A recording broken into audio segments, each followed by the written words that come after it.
प्रेमान सदैव प्रेमान कामना खुशी जय देव देव रत्नवेदरा गौरी कुमार चंदनाची ओटी कुंकुमेश्वरा हे गंगरा श्वेतोरा बंधुजने पोयचने गांग्या जय देव जय मंगल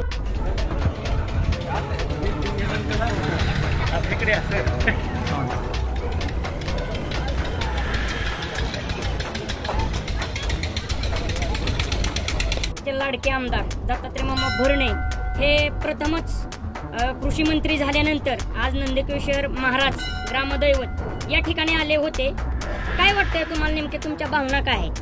तर तसं सांगायला जर गेलं तर हे नंदकिशोर मंदिर अति प्राचीन काळातील आहे आणि जागृत देवस्थान म्हणून त्याचा नावलौकिक संपूर्ण महाराष्ट्रामध्ये आहे।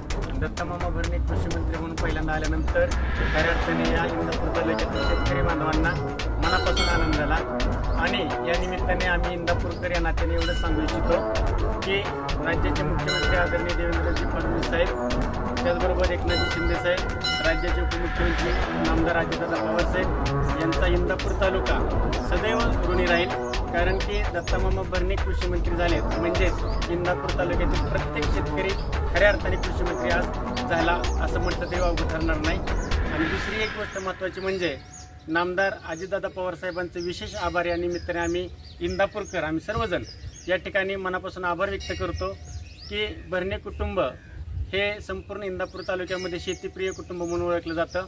आणि दत्तामामा भरणे यांच्या बाबतीत जर बोलायचं म्हटलं तर इंदापूर तालुक्यातल्या लहान मुलापासून ते अगदी वृद्धांपर्यंत आणि बऱ्यापैकी महाराष्ट्रातील सर्व लोकांना माहीत आहे की ज्या नेतृत्वाची सुरुवात शेताच्या बांधावरून झालेली आहे, ऊस काय असतो, शेती कशी असते याचं जे सखोल ज्ञान घरातूनच मिळतं ते घरातून ज्ञान दत्तामामा भरणे यांना मिळालेलं आहे।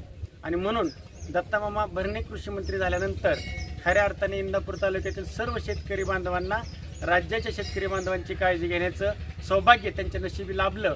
म्हणून यावरील तिन्ही मंडळीचा आभार मानत असताना आदरणीय दत्तामामा भरणे यांच्यामध्ये क्षमता आहे की शेतकऱ्यांचे काय गरजा आहेत किंवा काय त्यांना लागतं याचं पूर्ण ज्ञान असणारा नेता म्हणजे दत्तामामा भरणे आहेत। तुम्ही कालच पाहिलं असेल धाराशिवच्या अतिवृष्टी भागाला पाहणी करायला गेल्यानंतर दत्तामामांनी त्या ठिकाणी स्वतःची पॅन्ट दमडून त्या पाण्यामध्ये जाऊन त्या बांधवांसमेत पाहणी केली।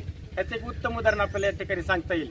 त्याचबरोबर मामाने ज्या ज्या आयुष्यामध्ये जी राजकीय पदं भोगली त्या सर्व पदांना त्या ठिकाणी कामातून न्याय दिलेला आहे। आणि म्हणून दत्तामामा भरणे कृषी मंत्री झाल्यानंतर खरोखर एक इंदापूरकर म्हणून आम्हाला या ठिकाणी सार्थ अभिमान वाटतो। आणि या ठिकाणी आणखी एक आवर्जून उल्लेख करतो की दत्तामामा भरणे यांना त्यांच्या कर्तृत्वामुळं जशी आयुष्यामध्ये नेतृत्व करण्याची संधी मिळाली किंवा त्यांना पदही वरचेवर मिळतच चाललेत, यामध्ये जसं सर्वसामान्य कार्यकर्त्याचं योगदान आहे तसंच या तालुक्यातील काही ठराविक विरोधकांचं या ठिकाणी त्यांचं योगदान आहे। त्यांनी मामांच्या चांगल्या कामामध्ये, चांगल्या चाललेल्या कामाच्या पद्धतीमध्ये अनेक वेळा अडथळे आणले आणि म्हणूनच दत्तामामा भरणे त्या ठिकाणी यशस्वी झाले। म्हणून जेवढं मामांच्या जीवाभावाच्या कार्यकर्त्यांना आनंद वाटला किंवा समाधान वाटलं त्याचबरोबर त्या विरोधकांनाही त्या ठिकाणी मामांनी आपल्या कृतीतून उत्तर दिलेलं आहे। आणि असंच मामांना उत्तरोत्तर आणखी याहीपेक्षा जास्त उंचीची पदं मिळावी आणि त्याचा उपयोग सर्वसामान्य जनतेला व्हावा एवढीच आम्ही सर्व इंदापूरकर या ठिकाणी आजच्या दिवशी नंदकिशोराच्या चरणी प्रार्थना करतो आणि थांबतो। तुमच्या काय भावना आहेत? आमच्या भावना मामा ही आम्हाला सदैव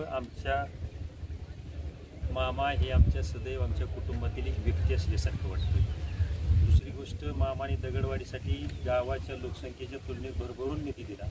त्या मंदिरासाठी हे मंदिर भरणेवाडीतलं आहे का दगडवाडीतलं आहे, इंदापूर तालुक्यातलं आहे असं न जाणवून देता जेवढं देता येईल तेवढे या मंदिरासाठी दिले। आजच यात्रेनिमित्त आल्यानंतर सपत्नीक अभिषेक घातल्यानंतर ज्या कौन्सिलचं उद्घाटन झालं त्या ठिकाणी या घाटासाठी 5 कोटी रुपयाचा निधी त्यांनी मंजूर केलेला आहे व त्याचं भूमिपूजन देखील आज झालेलं आहे।